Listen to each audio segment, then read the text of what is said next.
नमस्कार दोस्तों, अभी तक आपने चैनल को सब्सक्राइब नहीं किया है तो जल्दी से सब्सक्राइब करें और शुरुआत करते हैं वीडियो की। तो सबसे पहले बात कर लेते हैं ट्रिगर्ड इंसान के बारे में। क्या पीपॉय ने ट्रिगर्ड इंसान को एक्सपोज कर दिया? ट्रिगर्ड इंसान को इस टॉपिक पर कई बार ट्रोल किया जाता है कि उनकी जेईई नीट एग्जाम में कितनी रैंक आई थी। वो कई बार अपनी वीडियो या लाइव स्ट्रीम में इसकी चर्चा भी करते रहते हैं, लेकिन अब कई दिनों से उनको इसको लेकर काफी ट्रोल किया जा रहा है कि वो अपनी रैंक गलत बताते हैं। तो इस पर पीपॉय का ये वीडियो आया है जिसमें उन्होंने ट्रिगर्ड इंसान को एक्सपोज किया है। तो उन्होंने क्या कहा आप खुद ही सुन लीजिए। मैं आज उनको एक्सपोज करने वाला हूँ, वो भी 2 बार। इनफैक्ट आई एम सॉरी निश्चय कि मैं आपको एक्सपोज कर रहा हूँ, और कई जगह 900 बताया। अपना स्कोर जो 250 का है, 360 में से 360 उस वक्त होता था 2013 में जब उन्होंने जेईई मेंस क्लियर किया, वो बताया। और कई बार इस चीज़ को एग्जैजरेट करा, कई बार अपनी लाइव स्ट्रीम से इनफैक्ट ही यूज्ड टू गिव टिप्स। कई बच्चे उनसे टिप्स लेते रहते थे और वो बताते थे। फिर एक और झूठ उनका ये पकड़ा गया कि उन्होंने अपनी जेईई एडवांस की जो रैंकिंग है उसको 9000 बताया। मोटिवेट मत होना, पर जिसके लक्षण होते हैं ना एडवांस क्लियर करने वाले, वो पहले ही दिख जाते हैं। मैंने बहुत कोशिश करी एडवांस क्लियर करने की, मेरे सिर्फ क्लियर ही हुआ था। 9000 रैंक आई थी मेरी एडवांस में, जबकि वो रैंकिंग की 14000 कुछ है, जो कि आप एक्चुअली जेईई एडवांस की साइट पे देख सकते हो। जेईई मेंस की साइट पे जब तक उनका रोल नंबर नहीं होगा नहीं मिलेगा, बट जेईई एडवांस की साइट पे आप उनका नाम डाल के वो चीज़ देख सकते हो। Which was not good enough to get any decent college. मेरे को लाइक लास्ट वाले IITs में पेट्रोलियम टाइप मिलती, जो ऑब्वियसली। तो बात कर लेते हैं दोस्तों दुर्राठी के बारे में। दुर्राठी अपनी वीडियोज में गवर्नमेंट को क्रिटिसाइज करते रहते हैं। तो उनका रिसेंटली ये वाला वीडियो आया है जिसमें वो बता रहे हैं कि यदि मैं प्रधानमंत्री बन जाऊं तो मैं सबसे पहले देश में क्या बदलाव लाऊंगा। और इसी में वो ये भी बोलते हैं कि आज जो हमारी गवर्नमेंट देश में रोड इंफ्रास्ट्रक्चर तैयार कर रही है उसकी कोई जरूरत नहीं है, क्योंकि हमारे देश की ज्यादातर पब्लिक के पास गाड़ियां नहीं है। रोड की बजाय गवर्नमेंट को वो पैसा एजुकेशन के इम्प्रूवमेंट पर खर्च करना चाहिए। तो उन्होंने क्या कहा आप खुद ही सुन लीजिए।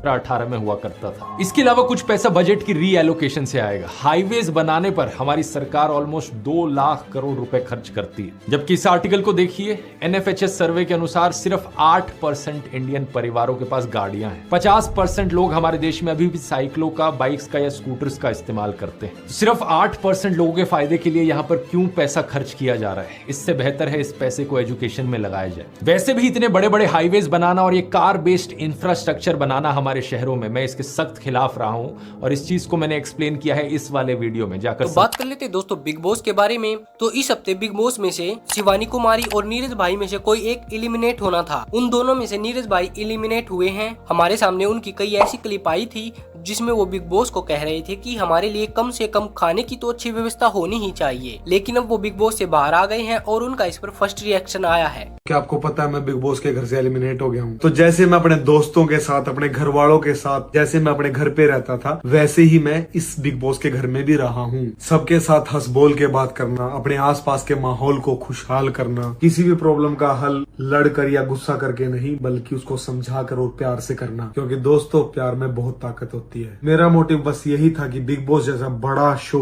गाली गलौज देकर, लड़कर नहीं, ये शो प्यार और सच्चाई से भी जीता जा सकता है। मुझे बिग बॉस के प्यारे घर में जितने भी 2-3 दिन मिले, उनमें मैंने सही चीज के लिए और सबके लिए आवाज उठाई। मुझे कुछ और वक्त मिलता बिग बॉस के घर में रहने का तो मैं इसी बात पे डटा रहता और आप सबको दिखाता सच्चाई और प्यार में क्या ताकत है। पर मुझे तो घर से बाहर निकाल दिया गया और रीजन ये दिया कि ऑडियंस की वजह से मुझे बाहर निकाला जा रहा है। लेकिन जब मैंने बाहर आके देखा तो ऑडियंस का तो मुझे बेशुमार प्यार मिल रहा है। दोस्तों मुझे बहुत ज्यादा खुशी है इस बात की कि इतने कम समय में मैं आप सबका दिल जीत पाया, और जो लोग 4 दिन पहले मुझे इस बिग बॉस के घर में मिले थे वो लोग मुझे जाता देखकर फूट फूट कर रो रहे थे। बाकी दोस्तों जिंदगी में तो उतार चढ़ाव चलते ही रहते हैं। आप लोग सपोर्ट बना के रखो।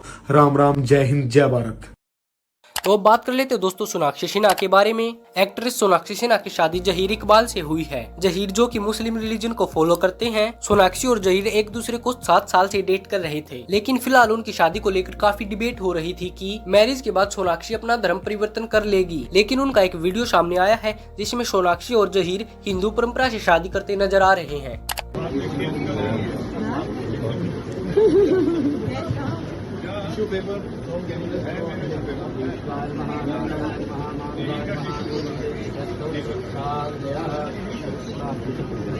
अच्युताय नमः, माधवाय नमः, गोविंदाय नमो नमः, गंगायै नमः, यमुनायै नमः, सरस्वत्यै नमो नमः। तो दोस्तों बात कर लेते हैं नीट पेपर लीक के बारे में। काफी घमासान के बाद अब इस मामले को सीबीआई इन्वेस्टिगेट कर रही है। तो सीबीआई ने अब इस केस में 2 लोगों को अरेस्ट किया है। एक का नाम है मनीष प्रकाश और दूसरे व्यक्ति का नाम है आशुतोष। इस केस से रिलेटेड और कोई भी न्यूज मिलती है तो आप तक पहुँचाने की जिम्मेदारी मेरी। और मिलते हैं दोस्तों अगली ऐसी वीडियो में, तब तक के लिए चैनल को जल्दी से सब्सक्राइब करें। धन्यवाद।